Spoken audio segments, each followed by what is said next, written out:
మరొకసారి తండ్రి అయిన దేవునికి కృతజ్ఞతాస్తుతులు. కూడి వచ్చిన మీ అందరికీ కూడా మన ప్రభువును రక్షకుడునైన యేసుక్రీస్తు నామమున వందనాలు తెలియజేస్తూ ఈరోజు వాక్యాన్ని మనం ధ్యానిస్తూ ముందుకు వెళదాం. అయితే ప్రియులారా, మనము గత కొద్దిగా కాలం నుంచి ఉపమానాలను అధ్యయనం చేస్తూ ఉన్నాం. ఈరోజు కూడా ఒక ఉపమానాన్ని ధ్యానించడానికి ప్రయత్నం చేద్దాం. చూడండి, కీర్తనల గ్రంథము 37వ అధ్యాయము. కీర్తనల గ్రంథము 37వ అధ్యాయము 39-40 వచనాలు చదువుకుని మనం ముందుకు వెళదాం. కీర్తనల గ్రంథము 37వ అధ్యాయము 39-40 వచనాలు. యెహోవాయే నీతిమంతులకు రక్షణాధారము, బాధ కలుగునప్పుడు ఆయనే వారికి ఆశ్రయదుర్గము. యెహోవా వారికి సహాయుడై వారిని రక్షించును. వారు యెహోవా శరణు జొచ్చి ఉన్నారు గనుక ఆయన భక్తిహీనుల చేతిలో నుండి వారిని విడిపించి రక్షించును. ఇక్కడ ఏం తెలియజేస్తూ ఉన్నాడంటే, ఈ భూమి మీద ఒక గొప్ప దేవుడుగా, లేదా పైన ఆకాశం అందే కానీ కింద భూమి అందే కానీ గొప్పవాడైన దేవుడు. ఈ దేవుడు ఎలాంటి స్వభావం కలిగిన వాడు అంటే, ఆయన నీతిమంతుడు. అంటే ఆయన ఎలాంటి వాడంట? నీతిమంతుడు అని చెప్తున్నాడు. నీతిమంతుడు అంటే ఏమిటి అంటే, ఎందుకు ఆయన నీతిమంతుడు అయ్యాడు, ఎలాగూ నీతిమంతుడయ్యాడు అంటే, రక్షణాధారము, బాధ కలుగునప్పుడు ఆయనే వారికి ఆశ్రయదుర్గము. ఆయన ఎందుకు నీతిమంతుడయ్యాడంటే, అనేకులను రక్షిస్తాడు కాబట్టి ఆయన నీతిమంతుడు. అనేకులకు సహాయకుడిగా ఉంటాడు కాబట్టి దేవుడు ఎటువంటి వాడంటే నీతిమంతుడు. అయితే ఆయన అనేకులను రక్షించడమే కాదు కానీ అనేకులకు ఆయన ఏం చేస్తాడంటే సహాయకుడిగా ఉంటాడు. అంటే సహాయము చేయాల్సిన విషయంలో సహాయం చేస్తూ, ఆ సహాయము చేస్తూ ఇతరులను ఎల్లవేళలా ఆయన ఏం చేస్తాడంటే కాపాడుతూ ఉంటాడు. అంటే దేవుడు ఎందుకు నీతిమంతుడు అంటే, ఆయన మనకు సహాయం చేస్తాడు కాబట్టి నీతిమంతుడు. ఆయన ఎందుకు నీతిమంతుడు అంటే, మనలను రక్షిస్తాడు కాబట్టి ఆయన నీతిమంతుడు. ఆ నీతిమంతుడిని మనం ఏం చేయాలంటే శరణు జొచ్చాలి. అంటే ఆయన దగ్గరికి మనం రావాలి. ఆయన యొద్ద మనం ఏం చేయాలంటే మొరపెట్టుకోవాలి. ఆయనతో మన సమయాన్ని ఏం చేయాలంటే గడపడానికి ప్రయత్నం అయితే చేయాలి. కాబట్టి ప్రియులారా, ఈరోజు మన జీవితంలో దేవుడు నీతిమంతుడని నీకు అర్థమవుతుందా? లేదా దేవుడు రక్షించేవాడని నీకు అర్థమవుతుందా? దేవుడు సహాయకుడు అన్న విషయము నీకు అర్థమవుతుందా? ఒకవేళ అది నీకు అర్థమైతే నువ్వేమవుతావంటే నీవు కూడా నీతిమంతుడు అవుతావు. కాబట్టి ఈ భూమి మీద మనము నీతిమంతులం అవ్వాలంటే మనం ఎవరిని తెలుసుకోవాలంటే దేవుణ్ణి తెలుసుకోవాలి. ఒకవేళ దేవుణ్ణి తెలుసుకోవడం అంటే ఏమిటి అంటే ఆయన నీతిని తెలుసుకోవడము. ఆయన నీతి అంటే ఏమిటి అంటే ఆయన సహాయం చేసేవాడును, ఆయన కాపాడేవాడును, ఆయన రక్షించేవాడుగా ఉన్నాడు. అయితే 29వ వచనంలో చెప్తూ ఉన్నాడు. 37వ అధ్యాయము 29వ వచనం. నీతిమంతులు భూమిని స్వతంత్రించుకుందురు, వారి దానిలో నిత్యము నివసించెదరు. అంటే ఇక్కడ దేవుడు మనకేం తెలియజేస్తున్నాడంటే, నువ్వు దేవుణ్ణి తెలుసుకోగలిగితే, నువ్వు దేవుని నీతిని తెలుసుకోగలిగితే, దేవుడే సహాయకుడు అని తెలుసుకోగలిగితే, దేవుడే రక్షకుడు అని నీవు తెలుసుకోగలిగితే నీవు నీతిని సంపాదించుకోవచ్చు. ఒకవేళ నీవు నీతిమంతుడుగా బ్రతకగలిగితే భూమిని స్వతంత్రించుకుందువు, వారు దానిలో నిత్యము నివసించెదరు. 30వ వచనం. నీతిమంతుల నోరు జ్ఞానము గూర్చి వంచును, వారి నాలుక న్యాయమును ప్రకటించును. ఈరోజు చాలామంది ఏమంటారంటే, నేను క్రైస్తవుడను అని అంటారు. నేను దేవుని నమ్ముకున్నాను అని అంటారు. నువ్వు దేవుని నమ్ముకున్న వ్యక్తివి అయితే దేవుడు ఎటువంటి వాడంటే ఆయన నీతిమంతుడు. ఆయన నీతి నీకు అర్థమైతే నీవు కూడా ఎలా బ్రతకాలి? నీతిగా బ్రతకాలి. అయితే ఇక్కడ నీతిమంతులు ఎలాగ మాట్లాడతారంటే జ్ఞానముగా మాట్లాడతారు. నీతిమంతులు ఎలాగ ప్రవర్తిస్తారంటే న్యాయముగా ప్రవర్తిస్తారు. అంటే దేవుడు తన ప్రజల నుంచి ఏం కోరుకుంటున్నాడంటే మనము నీతిగా బ్రతకాలని, లేదా మనము మన జీవితంలో న్యాయంగా బ్రతకాలని దేవుడైతే కోరుకుంటూ ఉన్నాడు. కాబట్టి ప్రియులారా, మన జీవితంలో మనము నీతిమంతులుగా బ్రతకగలుగుతున్నామా, లేదా జ్ఞానంగా ప్రవర్తించగలుగుతున్నామా, లేదా న్యాయంగా జీవించగలుగుతున్నామా అని ఒక్కసారి మనల్ని మనము పరిశీలన చేయాలి. కాబట్టి ఈ భూమి మీద 2 రకాలైన మనుషులు ఉన్నారు. ఒకటి నీతిగా జీవించేవాళ్ళు, ఒకళ్ళు అనీతిగా జీవించేవాళ్ళు. ఒకళ్ళు న్యాయంగా జీవించేవాళ్ళు, మరొకళ్ళు అన్యాయంగా జీవించేవాళ్ళు. ఒకళ్ళు దేవుని నమ్ముకున్న వాళ్ళు, ఒకళ్ళని దేవుని నమ్ముకున్నానన్న భ్రమలో ఉన్నవాళ్ళు. ఒకళ్ళు దేవుణ్ణి తెలుసుకున్నవారు, ఒకళ్ళు దేవుణ్ణి తెలుసుకొనని వారు. కాబట్టి ఈరోజు మనము అటువంటి అధ్యయనంలో ముందుకు వెళదాం. చూడండి, లూకాసు వార్త 12వ అధ్యాయము. లూకాసు వార్త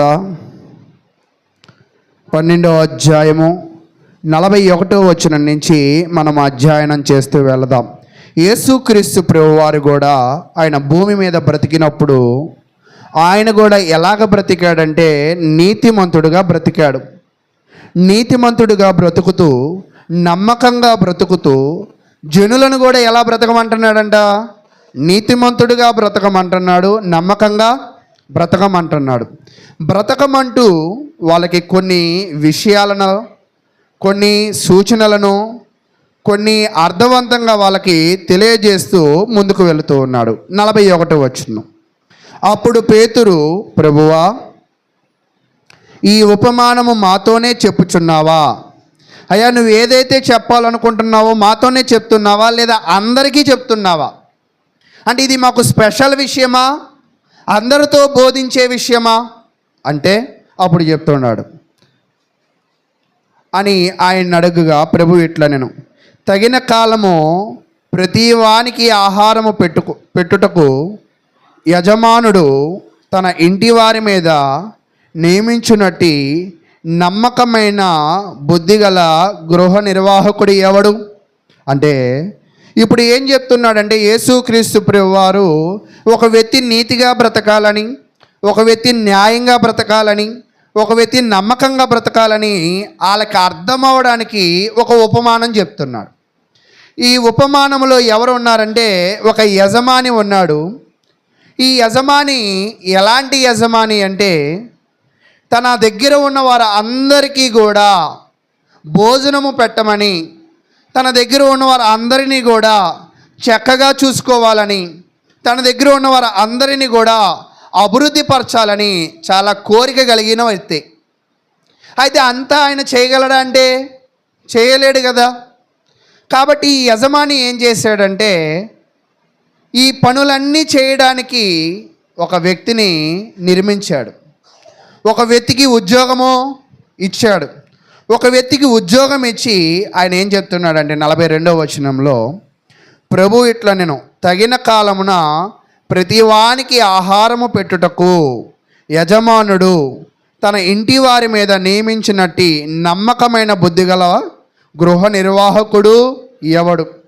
అంటే ఈ యజమాని తన దగ్గర ఉన్న వాళ్ళకి సమయానికి ప్రతీదీ అందించడానికి, ప్రజల యొక్క బాగోగులు చూసుకోవడానికి, ప్రజలను సరైన విధముగా క్రమపరచడానికి, ప్రజలను సరైన మార్గంలో నడిపించడానికి ఈ యజమాని ఒక నమ్మకమైన వ్యక్తిని నియమించుకోవాలనుకుంటాడు.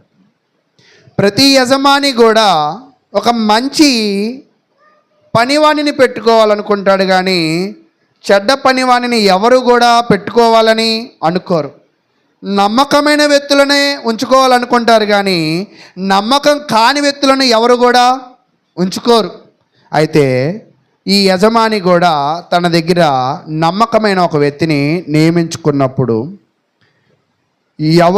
ఎవని ప్రభువు వచ్చి 43వ వచనం, వాడు అలాగూ చేయుచుండుట కనుగొనునో ఆ దాసుడు ధన్యుడు. అంటే ఇప్పుడు యజమాని ఏం చేశాడంటే అక్కడ నుంచి మరి తన పనిలో తను వెళ్ళిపోయి ఆ పని చేయడానికి అక్కడ ఒకరిని నియమించి వెళ్ళాడు. ఒకరిని నియమించి వెళ్ళిన తరువాత అక్కడ కూడా అతను ఒకరిని నియమించి వెళ్ళి మరలా నేను నియమించిన వ్యక్తి నా జనాలకు సరైన విధంగా ఆహారం పెడుతున్నాడా, నా జనాలను సరైన విధంగా చూచుకుంటున్నాడా అని ఆయన కూడా ఒకసారి ఏం చేస్తాడంట, పరిశీలన చేస్తాడు. ఈ పరిశీలన చేసినప్పుడు ఎవరైతే నమ్మకంగా ఉంటారో, ఎవరైతే చక్కగా పని చేస్తారో, ఎవరైతే యజమానుడు చెప్పిన ఇన్స్ట్రక్షన్స్ చక్కగా ఫాలో అవుతారో వాడు ఎలాంటి వాడంట, ధన్యుడు. యజమాని చెప్పిన పని చెప్పినట్టు చేసిన ప్రతి వ్యక్తికి ఆ యజమాని సంతోషముతో అతనికి కావాల్సిన విషయంలో సహకారంగా ఉంటాడు. 44వ వచనం, అతడు తనకు కలిగినది అంతటి మీద వాణ్ణి ఉంచునని మీతో నిజముగా చెప్పుచున్నాను. అంటే ఇందాక కొద్దిగా పనిని కురమాయించాడు. కొద్దిగా పనిలో అతను ఎలాగున్నాడంట, చాలా నమ్మకంగా పనిచేశాడు. తను చాలా న్యాయంగా పనిచేశాడు, చాలా ప్రేమగా పనిచేశాడు. యజమాని యొక్క ఉద్దేశానుసారంగా ఎవరు పనిచేశాడంట, ఆ దాసుడు పనిచేశాడు. ఆ దాసుడు చక్కగా పనిచేశాడు. కాబట్టి యజమాని ఏం చేశాడంటే తన ఆశ అంతటి మీద అతనికి ఏమిచ్చాడంటే ఆధిపత్యాన్ని ఇచ్చాడు. కాబట్టి ప్రియులారా, మనం కూడా ఉదయకాలమున ఒక వచనాన్ని కూడా చదివాం. చూడండి, లూకా సువార్త 16వ అధ్యాయం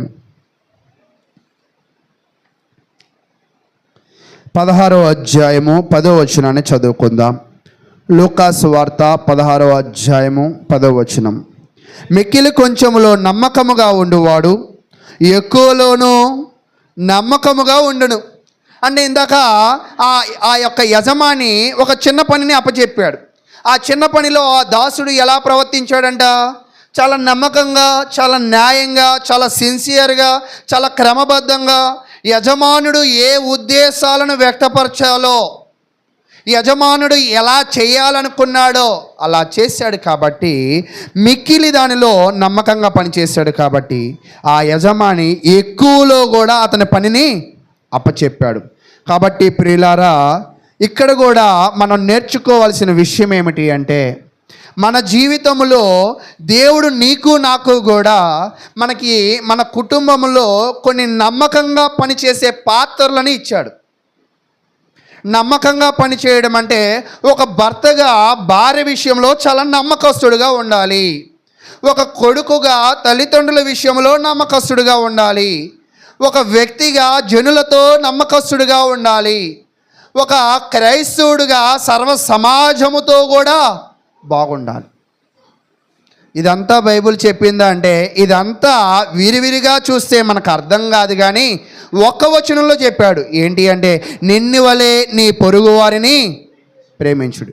అంటే నిన్ను వలె నీ పొరుగు వారిని ప్రేమించడము అంటే ఏమిటి అంటే, అందరి ఎడల కూడా ప్రేమగా ఉండు, అందరి ఎడల కూడా నమ్మకంగా ఉండు, అందరి ఎడల కూడా సహాయం చేసేవాడిగా ఉండు అని చెప్పాడు. అయితే ప్రియులారా, ఈరోజు క్రైస్తవులుగా మనము మన తల్లిదండ్రులతో కానీ, మన భార్యాభర్తలతో కానీ, మన బంధువర్గముతో కానీ, మన కుటుంబాల్లో కానీ, మన సమాజంలో కానీ మనము ఎలాంటి వారిగా ఉంటున్నాం? మనము నమ్మకస్తులుగా కనపడుతున్నామా, అపనమ్మకస్తులుగా ఉంటున్నామా? నమ్మకము అంటే ఏమిటి అసలు? నమ్మకము, నీకు అతని మీద నమ్మకం ఉందా లేదా అని అడిగారు అనుకోండి, నమ్మకం ఉంది అని దేన్ని బట్టి చెప్తావు? లేదా నమ్మకం లేదు అని దేనిని బట్టి చెప్తావు? ఒక వ్యక్తిని ఎప్పుడు నమ్ముతామంటే అతడు మాట్లాడే మాటను బట్టి, అతడు ప్రవర్తించే తీరును బట్టి, జనులతో వ్యవహరించే శైలిని బట్టి ఇతడు మంచివాడా చెడ్డవాడా అనే నిర్ధారణ జరిగేది. తదుపరి ఇందాక మీకు చెప్పా, యెహోవా నీతిమంతుడని ఎవరైతే తెలుసుకుంటారో, యెహోవా రక్షకుడని ఎవరైతే తెలుసుకుంటారో, యెహోవా సహాయకుడని ఎవరైతే తెలుసుకుంటారో వాళ్ళు కూడా ఎలాంటి వారిగా నడుచుకోవాలంటే నీతిగా నడుచుకోవాలి. అంటే దేవుని యందు ఎవరు ఎలా జీవిస్తున్నారో దానిని బట్టి కూడా వీళ్ళు నమ్మకస్తులు కాదు అని మనకైతే అర్థమవుతుంది. అయితే ప్రియులారా, ఈ నమ్మకం గురించి మీకు అర్థం కావాలంటే నేను చరిత్రలో ఒక అధ్యాయాన్ని వివరించి కొంచెం ముందుకు వెళ్ళే ప్రయత్నం చేస్తాను. చూడండి, ఆదికాండము 38వ అధ్యాయం.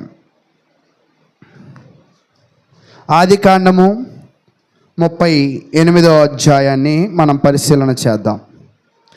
మనం పరిశీలన చేస్తూ ఉన్నప్పుడు 1వ వచనం, ఆ కాలమందు యోధా తన సహోదరులను విడిచి హీరా అను ఒక అదుల్లమీయుని యొద్ద ఉండుటకు వెళ్ళెను. వాస్తవానికి యోధా అనే ఒక వ్యక్తి తన కుటుంబాన్ని విడిచిపెట్టి, తన ఊరిని విడిచిపెట్టి, తన ప్రాంతాన్ని విడిచిపెట్టి ఏం చేశాడంటే తన స్నేహితుడి దగ్గరికి వెళ్ళిపోయాడు. తన స్నేహితుడి దగ్గరికి వెళ్ళి అక్కడ ఏం జరిగింది అంటే తన జీవితానికి ఒక టర్నింగ్ పాయింట్ జరిగింది. ఏంటి ఆ టర్నింగ్ పాయింట్ అంటే అక్కడ షూయా అను ఒక కానానీయుని కుమార్తెను యోధా చూచి ఆమెను తీసుకుని ఆమెతో పోయెను. అంటే ఆమెతో పోవడము అంటే ఒకవేళ అక్కడ మనం పరిశీలన చేసినట్లయితే ఈ యోధా అనే వ్యక్తి స్నేహితుడి దగ్గరికి ఉండడానికి వెళ్ళిన తర్వాత ఆ చుట్టుపక్కల ప్రాంతంలో ఒక స్త్రీ ఆమెకి బాగా నచ్చింది. నచ్చకూడదంటే ఓకే, నచ్చచ్చు. నచ్చిన తర్వాత ఆమెతో ఆయన జీవితాన్ని పంచుకోవాలనుకుని ఆయన ఏం చేశాడంటే ఆమెను వివాహము చేసుకున్నాడు. చేసుకోకూడదా అంటే అవును, చేసుకోకూడదు. చూడండి, ఆదికాండము 6వ అధ్యాయము 2వ వచనం. ఆదికాండము 6వ అధ్యాయము 2వ వచనం, దేవుని కుమారులు నరుల కుమార్తెలు చక్కని వారని చూచి, దేవుని పిల్లలు ఎవరు బాగున్నారని చూస్తున్నారంట, నరుల బిడ్డలు బాగున్నారని చూస్తూ వారు అందరిలో తమకు మనసుకు వచ్చిన స్త్రీలను వివాహము చేసుకొనిరి.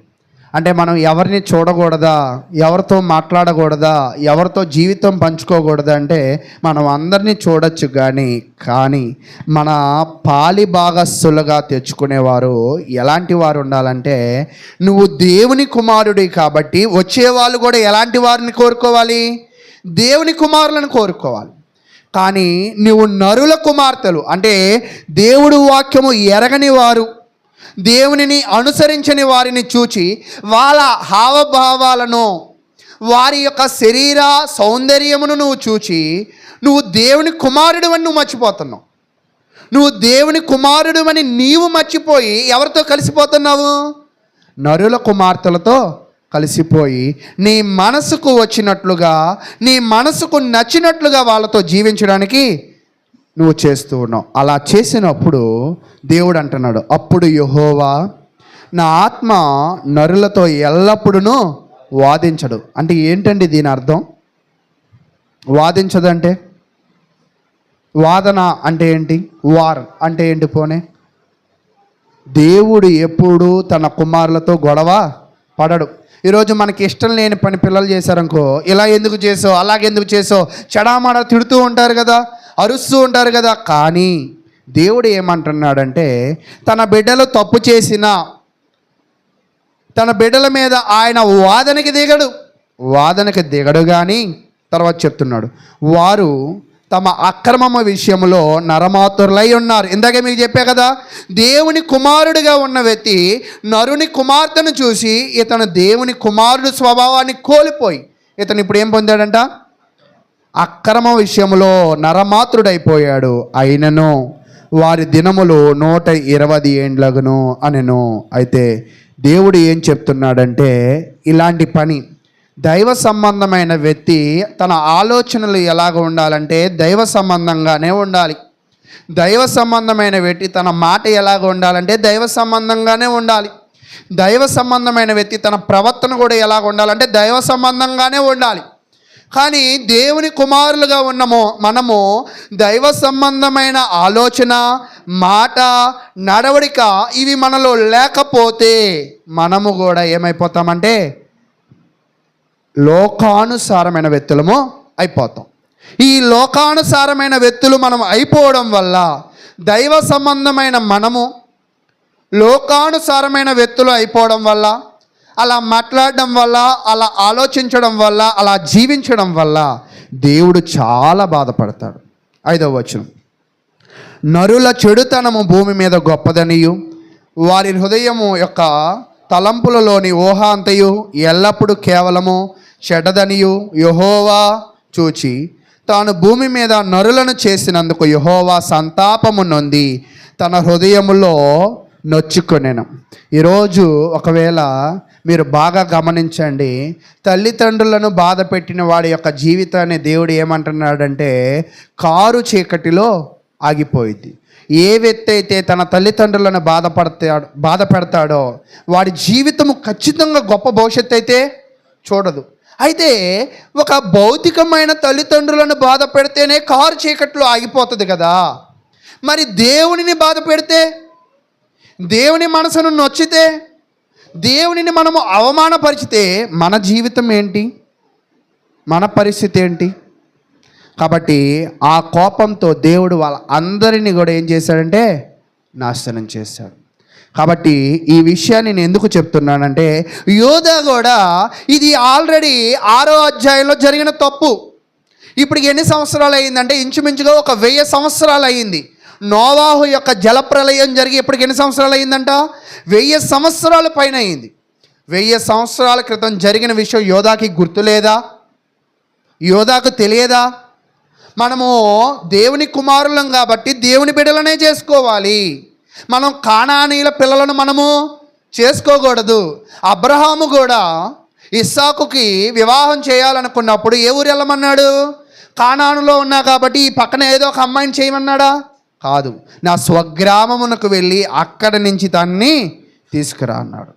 కానీ అబ్రహాము చేసిన విధంగా తిను చేయలేదు. కానీ తిను ఎలా చేశాడంటే నోవాహు కాలంలో చెడ్డవాళ్ళు ఎలా ప్రవర్తించారో తన మనసుకు నచ్చినట్లుగా ఆలోచన చేసి, తన మనసుకు నచ్చినట్లుగా మాట్లాడి, తన మనసు నచ్చినట్లుగా ప్రవర్తించి వాళ్ళు ఎలా నాశనం అయిపోయారో అలాంటి పనే కూడా ఇక్కడ యోధా చేశాడు.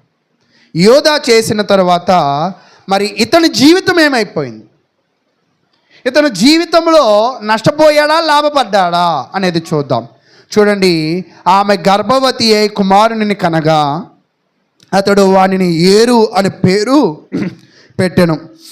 ఆమె మరలా గర్భవతి అయి కుమారుని కని వానికి ఓనాను అని పేరు పెట్టెను.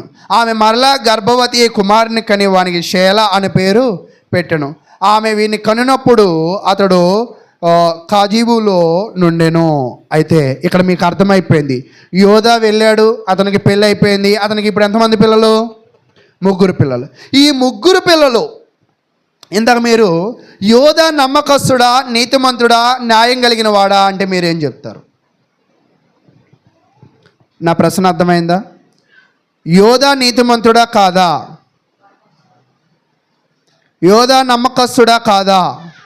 కాదు. ఎలా చెప్పగలమంటే అతడు ప్రవర్తించిన తీరు, తన తీరు అలా ప్రవర్తించాడంటే చెడు ఆలోచన చేశాడు, చెడు మాట్లాడాడు, చెడు జీవించాడు కాబట్టి ప్రతిఫలం కూడా ఏమొచ్చింది? చెడే వచ్చింది. ఏమి విత్తుతావో అదే కోసం. యోధా ఇప్పుడు ఏం విత్తాడు? చరిత్రను ఆధారం చేసుకోలేదు, వాక్యాన్ని ఆధారం చేసుకోలేదు, దేవునిని ఆధారం చేసుకోలేదు, చెడుగా ప్రవర్తించాడు. కాబట్టి ఖచ్చితంగా బిడ్డలు కూడా ఎలాంటి వాళ్ళు అయి ఉంటారు? చెడ్డవాళ్ళే. అయితే నిజమేనా అంటే అవును నిజమే.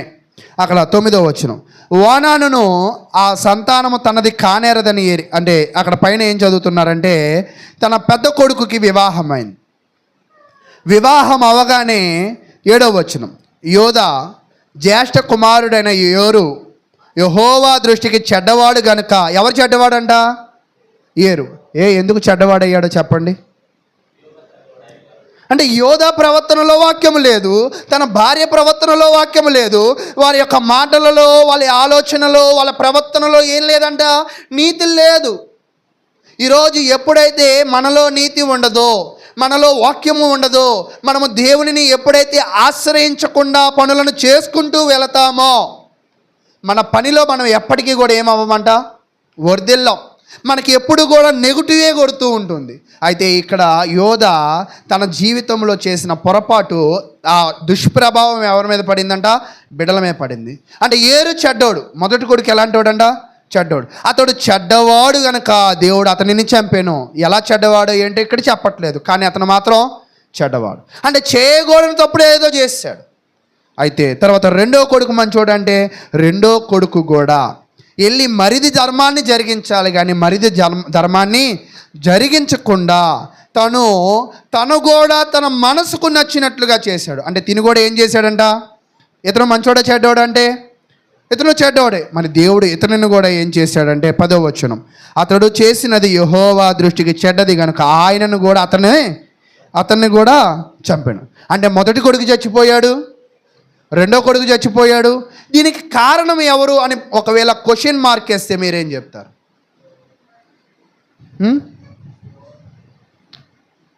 ఎవరు? లోకల్లో కూడా ఒక సామెత ఉంటుంది, ఆవు చేను మేస్తే దూడ గడ్డి మేయునా అని అంటారు కదా. ఈ యోధ వాక్యానికి వ్యతిరేకంగా యెహోవా దృష్టికి చెడ్డ పనులు చేశాడు. వాళ్ళ బిడ్డలు కూడా ఏం నేర్చుకున్నారు, ఓకే యెహోవా దృష్టికి చెడ్డమైనవి చేయొచ్చు అంటే వాళ్ళ జీవితంలో ఎలా బ్రతకలేదంటే, దేవునికి నమ్మకంగా బ్రతకలేదు, దేవుని విషయంలో న్యాయంగా బ్రతకలేదు. వాళ్ళ జీవితంలో నీతిని తప్పి నడుచుకున్నారు. ఆ నీతిని తప్పి నడుచుకున్నారు కాబట్టి వాళ్ళ జీవితాలలో చాలా ఎదురు దెబ్బలు తిన్నారు. అంటే మీకు అర్థమవుతుందా? నీతిగా నడుచుకోవడం అంటే ఎవరిని నమ్ముకోవడం, దేవుణ్ణి నమ్ముకోవడం. నీతిగా నడుచుకోవడం అంటే వాక్యానుసారంగా జీవించడం. కాబట్టి మనము కూడా నీతిమంతులము కావాలి అంటే వాక్యానుసారంగా జీవించాలి. అయితే ఇప్పుడు మరలా మన ఉపమానానికి వచ్చేద్దాం. మన ఉపమానంలో కూడా మనం చూస్తూ ఉన్నప్పుడు లూకాసు వార్త 12వ అధ్యాయంలో కూడా ఇప్పుడు ఇక్కడ ఒక దాసుడు ఉన్నాడు. ఆ దాసుడు నీతిగా నడుచుకున్నాడా లేదా అంటే, మొదటి దాసుడు ఎలా నడుచుకున్నాడు, నీతిగా నడుచుకున్నాడు. యజమాని ఎలాగైతే చెప్పాడో అలాగే జీవించాడు. కానీ ఇందాక మనము ఆదికాండపు చరిత్రలో ఏరు వానాను చెప్పిన విధంగా జీవించాల. అంటే చెప్పిన మాట విని వాడిని నీతిమంతుడు అంటారు, చెప్పిన మాటని వినని వాడిని ఏమంటారంట, అనీతిమంతుడు అంటారు. ఒక వ్యక్తి అనీతిమంతుడు ఎప్పుడు అవుతాడంటే, తన ఆలోచనలు భయంకరములు, తన మాటలు భయంకరములు, తన ప్రవర్తన భయంకరములు. ఒక వ్యక్తి అనీతిమంతుడు అయ్యాడు అంటే ఖచ్చితంగా ఇవన్నీ కూడా ఏమైపోయినట్లే, ఆల్రెడీ డ్యామేజ్ అయిపోయాయి, కలుషితము అయిపోయాయి, అపవిత్రము అయిపోయాయి. ఒక మాట ఉంటుంది సామెతల గ్రంథంలో, ఎవని హృదయము నిండునో, ఒకని నోటి మాట వాని యొక్క హృదయము నిండిన దాన్ని బట్టి వస్తుంది అన్నమాట. నీ హృదయము చెడుతో నిండిందనుకో ఎలాంటి మాటలు వస్తాయి, చెడు మాటలు వస్తాయి. నీ హృదయము మంచితో నిండిందనుకో ఎలాంటి మాటలు వస్తాయి, మంచి మాటలు వస్తాయి. అయితే ఇప్పుడు ఇతను యజమాని దగ్గర ఒక పనివాడు కూడా నమ్మకంగా పనిచేస్తున్నాడంటే తన హృదయంలో మంచి ఉందా, చెడు ఉందా? మంచి ఉంది కాబట్టి తన మాట ఎలాంటిది మంచిది, తన నడవడికి ఎలాంటిది మంచిది, తన ఆలోచనలు ఎలాంటివి మంచివి. ఒకవేళ ఇప్పుడు ఏం చెప్తూ ఉన్నాడంటే 43వ వచనాన్ని తెలియజేస్తూ ఉన్నాడు. ఇప్పటిదాకా మనము మంచి దాసుడు గురించి చదివాం కదా. మంచిగా బ్రతికితే దేవుడు దీవిస్తాడు, మంచిగా బ్రతికితే యజమాని ద్వారా లబ్ధి పొందుతాం. చెడ్డగా జీవిస్తే ఏరు ఓనాను ఏమైపోయారంట, యెహోవా చేత శిక్షింపబడ్డారు, చంపబడ్డారు. అయితే ఇప్పుడు ఎవరిని చూద్దామంటే ఒక చెడ్డదాసుని చూద్దాం. 44వ వచనం, అతడు తనకి కలిగిన దాని అంతటి మీద వాణ్ణి ఉంచునని మీతో నిజముగా చెప్పుచున్నాను. ఎవరి గురించి? మంచి దాసుడు గురించి. 45, అయితే ఆ దాసుడు నా యజమానుడు వచ్చుట ఆలస్యం చేయుచున్నాడని తన మనసులో అనుకుని, ఇందాక ఏం చేశాడంటే తనకున్న సమయాన్ని, తనకున్న జ్ఞానాన్ని తన యజమాని చెప్పినట్లుగా నడుచుకున్నాడు. కానీ ఇక్కడున్న ఈ దాసుడు ఒకవేళ తన యజమానుడు ఆలస్యంగా వస్తాడని అనుకుని, తన మనసులో అనుకుని, ఎక్కడ అనుకున్నాడంట? ఇక్కడ మీరు అన్నీ అండర్లైన్ చేయండి. ఆదికాండం 6వ అధ్యాయంలో పాపం చేయడానికి ఏది ప్రేరేపణ? మనసు. ఆదికాండం 38వ అధ్యాయంలో మనిషి తప్పు చేయడానికి ఏది ప్రేరేపణ? మనసు. తర్వాత ఈ లూకాసు వార్తలో నమ్మకంగా పని చేయడానికి ఏది ప్రేరేపణ? మనసు. అంటే నీ హృదయంలో ఎవరికి స్థానం? వాక్యానిక, పాపానిక? దేవునిక, దుష్టుడిక? నీతిగా, అవినీతిక?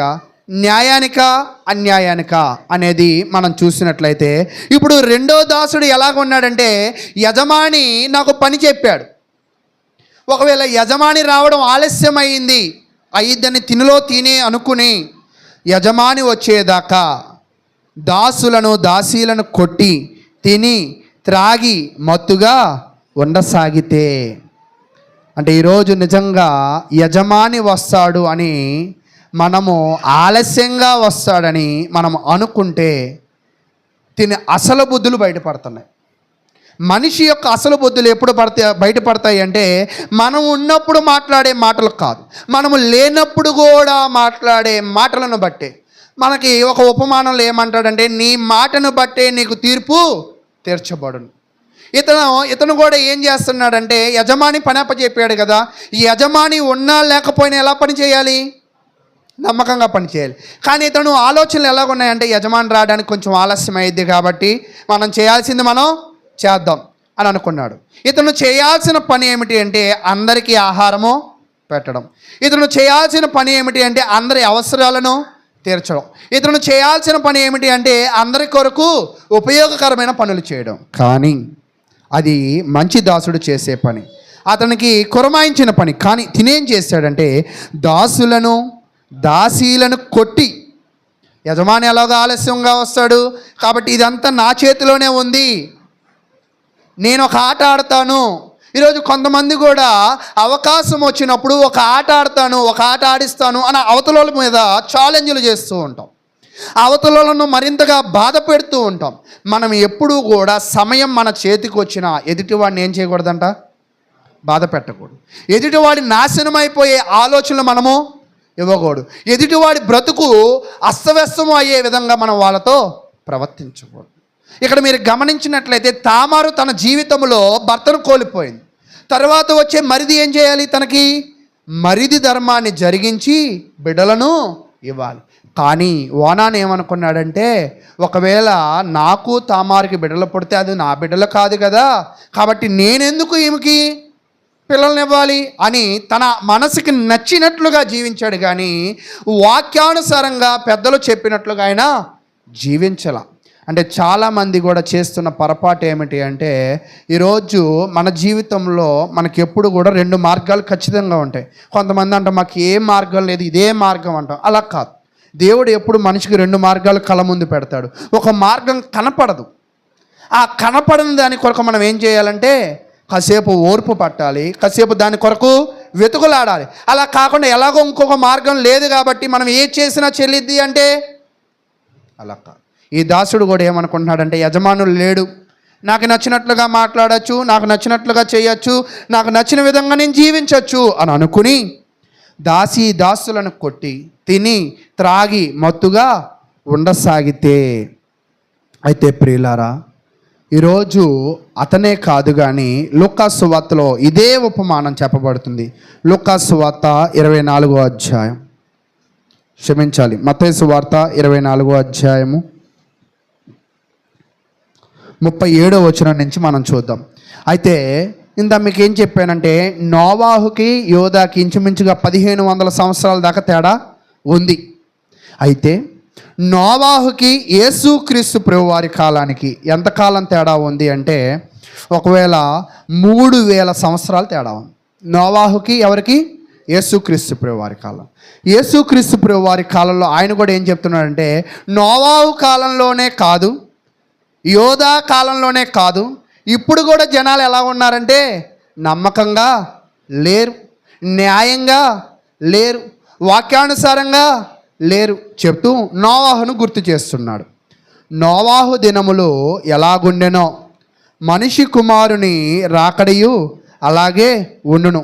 జలప్రలయమునకు ముందటి దినములలో నోవాహు ఓడలోనికి వెళ్ళిన దినము వరకు వారు త్రినుచు త్రాగుచు పెండ్లు చేసుకొనుచు పెండ్లికిచ్చుచు నుండి జలప్రలయం వచ్చి అందరినీ కొట్టుకొని పోవు వరకు ఎరగకపోయిరి అని చెప్తున్నాడు. అంటే ఏం చెప్తున్నాడంటే, నోవాహు సువార్త ప్రకటిస్తున్నాడు, నోవాహు నీతిమంతుడిగా జీవిస్తున్నాడు, కానీ అతని నీతిని ఎవరు గ్రహించలేదు, ఆయన సువార్తని ఎవరు వినలేదు. వినకుండా వాళ్ళ జీవితాలను మరొక మార్గం పెట్టుకున్నారు. మరొక మార్గం ఏంటంటే సంతోషపడడం. ఎలా సంతోషపడుతున్నారంట? మనసుకు నచ్చింది తింటున్నారు, మనసుకు నచ్చింది త్రాగుతున్నారు, మనసుకు నచ్చిన వాళ్ళని పెళ్ళిళ్ళు అంటే వాక్యానుసారంగా ప్రవర్తించట్లేదు, కానీ వాళ్ళ మనసుకు నచ్చినట్టుగా చేస్తున్నారు. ఈరోజు మనం కూడా సంఘాలలో, సమాజాలలో మనం చేస్తున్న పొరపాటు కూడా ఎలా ఉంటుందంటే, మనకు మనసుకు నచ్చినట్లుగా మాట్లాడుతాం, మనసుకు నచ్చినట్లుగా నడుచుకుంటాం, కానీ అది ఎప్పటికీ కూడా ఏం జరుగుతుంది అంటే అది పొరపాటుగానే ఎంచబడింది. మన మనసుకి చాలా మాట్లాడాలనిపించింది, మన మనసుకి చాలా కోరికలు ఆపాదింపబడతాయి, కానీ అవన్నీ చేయదగినవి కావు.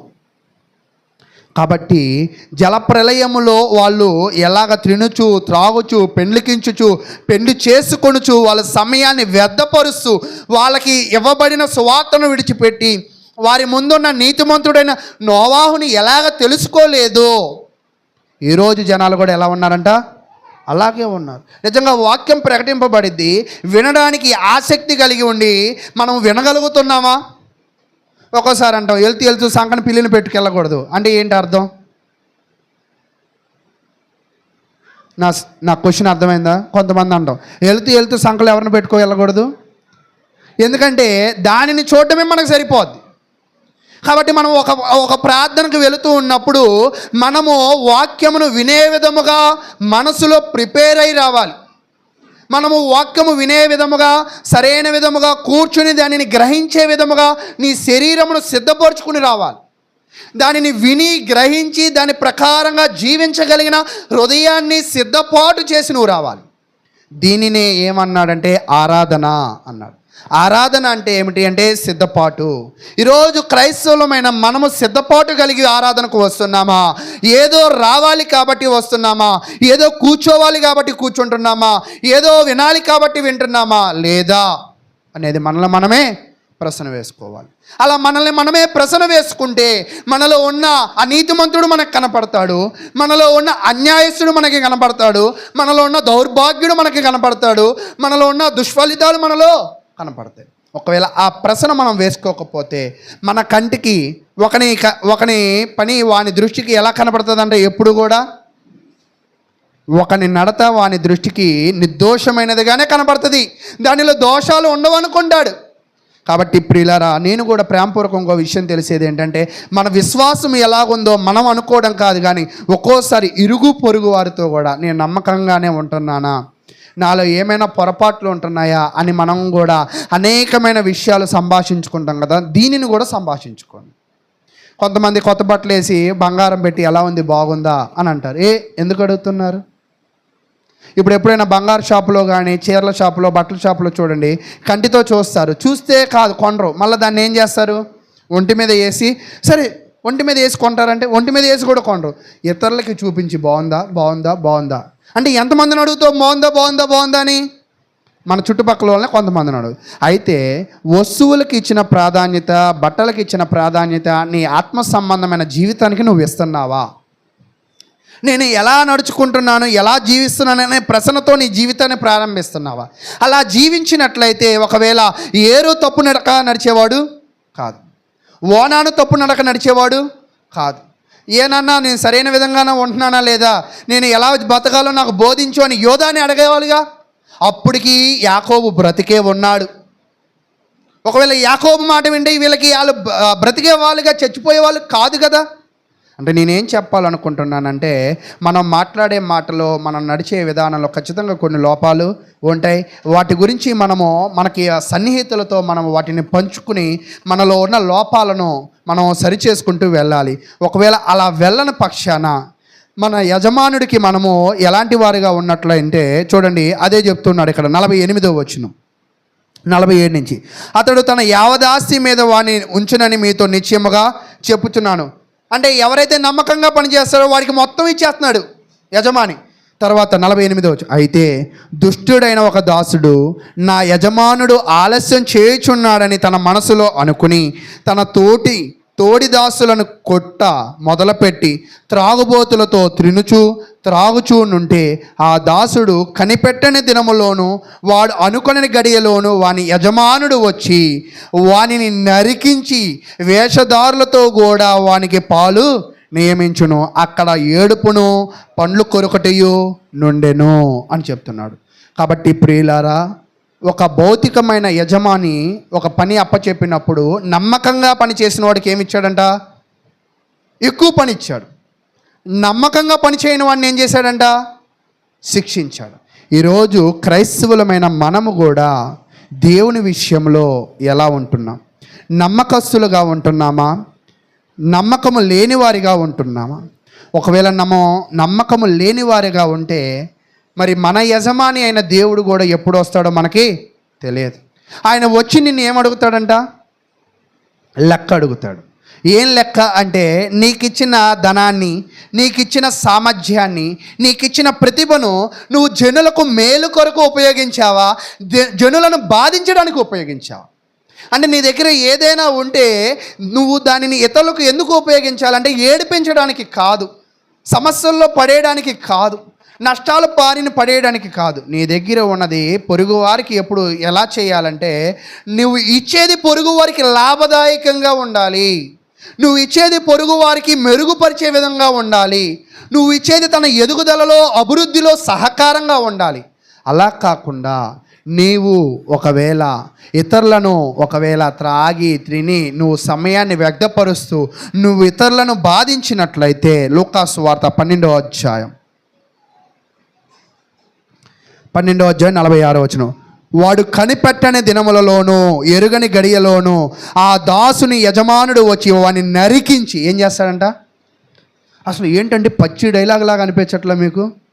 అసలు ఈ పదాలు నిజంగా బైబిల్ చాలా అరుదుగా వాడతారు. నరికించి అంటే మొక్కలుగా కోసి. అంటే నమ్మకం లేని వాడిని దేవుడు ఏం చేస్తాడంట? జనులను బాధ పెట్టే వారిని అన్యాయంగా ఏం చేస్తాడంట? ఇచ్చిన దానిని సరైన విధంగా ఉపయోగించిన వారిని ఏం చేస్తాడంట? నరికించి అపనమ్మకస్తులతో వానిని పాలు నియమించి అతని యజమానిని చిత్తము ఎరిగియుండియు సిద్ధపడక. అంటే దేవుడు వాక్యమును ఎరిగి, ఈరోజు దేవుడు జ్ఞానాన్ని ఎరిగి కూడా తప్పు చేసేవాళ్ళు ఉన్నారు. తెలియక తప్పు చేసేవాళ్ళు ఒకవేళ దేవుడు క్షమిస్తాడేమో, కానీ తెలిసి తప్పు చేసే వాళ్ళని దేవుడు ఎప్పటికీ కూడా ఏం చేయడంట? క్షమించు. నీ బాధ్యతలు నువ్వు గుర్తెరిగి కూడా దానిని నిర్వహించినప్పుడు నిన్నేం చేస్తాడో తెలుసా? ఈరోజు నీకు, నీ కుటుంబానికి దేవుడు నీకేం బాధ్యతలు అప్పచెప్పాడో వాటిని నువ్వు నిర్వహించాల్సిందే. ఈరోజు కొంతమంది మనం పరిశీలన చేస్తున్నప్పుడు ఇశ్రాయేలు చరిత్రలో కూడా ఇశ్రాయేలు ప్రజలు దేవునికి బదులుగా విగ్రహాలను పూజిస్తున్నప్పుడు దేవుడు ఏమంటాడంటే, వ్యభిచారులారా అంటాడు. వ్యభిచారం అంటే ఏంటో తెలుసా? తనకి ఇచ్చిన దానిని బట్టి దాని మీద ఫోకస్ చేయకుండా వేరే దాని మీద ఫోకస్ చేసేవాడు కూడా ఏంటంట? వ్యభిచారం. ఈరోజు నిజంగా నీకు బాధ్యత, నీ కుటుంబాన్ని ఇచ్చాడు, నీ భార్యని ఇచ్చాడు, నీ బిడ్డలను ఇచ్చాడు, నీ సంతానాన్ని, నీ బంధువుల్ని ఇచ్చాడు. వీటి మీద నువ్వు ఫోకస్ చేయకుండా, వీటిని అభివృద్ధి పరచకుండా మరొక దాని మీద నువ్వు దృష్టి పెడుతున్నావంటే నువ్వు అపనమ్మకస్తుడివి. ముందుగా నీ నమ్మకాన్ని ఎక్కడ కనపరచాలంటే నీ కుటుంబంలో కనపరచాలి. నీ నమ్మకాన్ని ఎక్కడ కనపరచాలంటే సంఘంలో కనపరచాలి. నీ నమ్మకాన్ని నీ క్రైస్తవ జీవితంలో కనపరచాలి. ఒకవేళ వీటిలో నీ నమ్మకాన్ని కనపరచలేకపోతే, నువ్వు న్యాయంగా ప్రవర్తించకపోతే, ఈ జీవితంలో వాక్యాన్ని ఆధారం చేసుకొనక నీ మనసును ఆధారం చేసుకొనుచు నోవాహు కాలంలో తినుచు త్రాగుచు సమయాన్ని ఎలా వ్యర్థపరిచి నీతిమంతుడను తెలుసుకోకుండా సువార్తను గుర్తెరగకుండా నడుచుకున్నారో, ఈరోజు నీవు కూడా వాక్యము ఎంత విపులంగా విప్పబడుతున్నా గ్రహించకుండా నువ్వు చెవులు మూసుకుంటూ, వినకుండా నీ హృదయాన్ని మూసుకుంటున్నావో నీవు కూడా అపనమ్మకస్తుడు. అలాంటి అపనమ్మకస్తులకు ఏమవుతుంది అంటే, దేవుని వాక్యము తెలిసి కూడా వాళ్ళు ఏం చేయరంట? సిద్ధపడరు. అంటే ఇంకా టైం ఉంది కదా, ఇంకా వెయిట్ చేయొచ్చు కదా అని అనుకుంటూ ఉంటారు. అక్కడ చెప్తున్నాడు, అతని చిత్తము చొప్పున జరిగింపక ఉండు దాసునికి అనేకమైన దెబ్బలు ఈరోజు మనం అనుకుంటూ ఉంటాం ఈ దెబ్బ అబ్బా భలే జరిగింది అనుకుంటాం. నిజంగా దెబ్బలు ఊరికే రావు, డబ్బులు కాదు దెబ్బలు కూడా ఊరికే రావు. మనలో ఏదో లోపం ఉంటేనే ఆ దెబ్బ మనలను తాకిద్ది. అది మనల్ని తాకింది అంటే మనం ఏం చేయాలంటే దెబ్బకు మందు వేయడం ఎంత ముఖ్యమో, ఎక్కడో లోపం జరుగుతుంది దాన్ని కూడా మనం ఏం చేయాలంట, సరిచేయాలి. అది సరిచేయడానికి ఈ దెబ్బ. అందుకే చెప్తుంటాడు, గాయపరచువాడును నేనే, స్వస్థపరచువాడును నేనే. అంటే ప్రతి గాయము ఒక పాఠమే. యోధా కూడా తన జీవితంలో గాయాలు తగిలే తగిలే తగిలే తగిలే చివరికి వచ్చాక కళ్ళు తెరుచుకున్నాడు. ఏమన్నాడో తెలుసా? ఆ తామారుని చంపేద్దాం పదండి అన్నాడు. తర్వాత తన కళ్ళు తెరుచుకున్న తర్వాత కాదు కాదు తాము నీతిమంతురాలు అన్నాడు. ఎవరు నీతిమంతురాలు?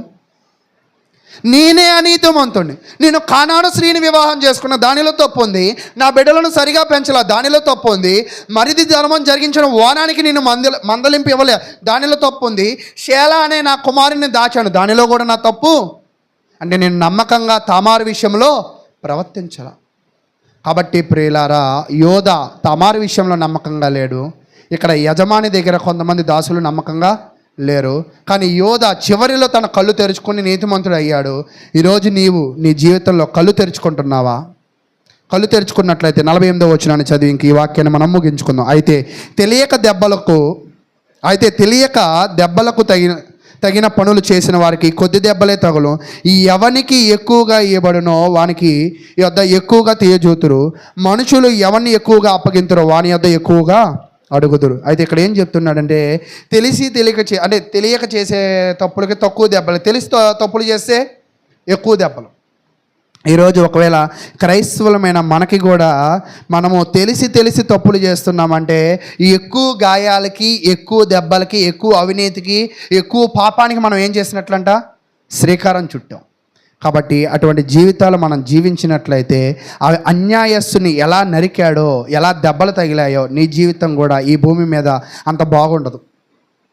కాబట్టి నీ జీవితం ఈ భూమి మీద బాగుండాలి అంటే, లేదా భూమిని దాటిన తర్వాత కూడా బాగుండాలి అంటే రోమీలు రాసిన పత్రిక వచనాన్ని చదివి నేను ముగిస్తాను. రోమీలు రాసిన పత్రిక 8వ అధ్యాయము 5వ వచనం. రోమీలు రాసిన పత్రిక 8వ అధ్యాయం 5వ వచనం.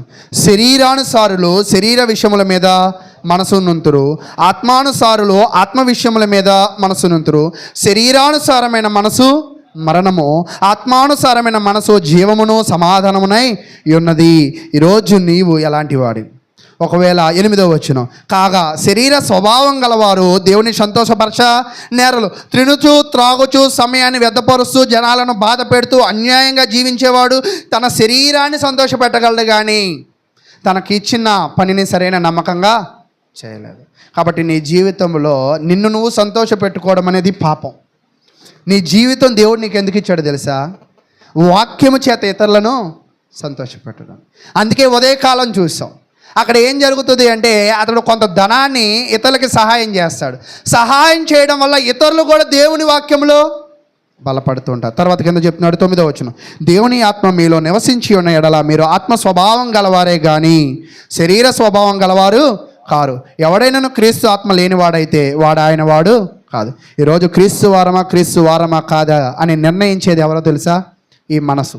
ఈ మనసు మనకి కంటికి కనపడదుగా, అవును ఇది కంటికి కనపడదు, కానీ ఈ మాట, ఈ ఆలోచన, ఈ నడవడిక కనపడతాయి. నీ నడవడిక, నీ మాట, నీ ప్రవర్తనను బట్టే నువ్వు క్రీస్తు వాడవా లేదా క్రీస్తు వాడివి కాదా అనేది నిర్ణయం అవుతుంది. నువ్వు నమ్మకంగా ఉన్నావా, నమ్మకం లేదా? నువ్వు నీతిగా ఉన్నావా, నీతిగా లేదా? నువ్వు న్యాయంగా ఉన్నావా, న్యాయంగా లేదా? ఎక్కడ నిర్ధారణ అయ్యిద్ది అంటే నీ మాటలు, నీ ప్రవర్తనను బట్టి నిర్ధారణ అవుతుంది. కాబట్టి ప్రియులారా, మాటల చేత దేవుణ్ణి ప్రేమించడం కాదు కానీ చేతల చేత దేవుణ్ణి ప్రేమించడానికి మన అందరము కూడా సిద్ధపడాలని కోరుకుంటూ ఎంతో ఓపికగా ఉన్న మీ అందరికీ ప్రభు నామమున వందనాలు తెలియజేస్తూ ఉన్నాను. సహోదరులు నారాయణ గారి ప్రార్థన ద్వారా ఈ యొక్క వాక్యాన్ని మనం ముగించుకుందాం. ప్రార్థన.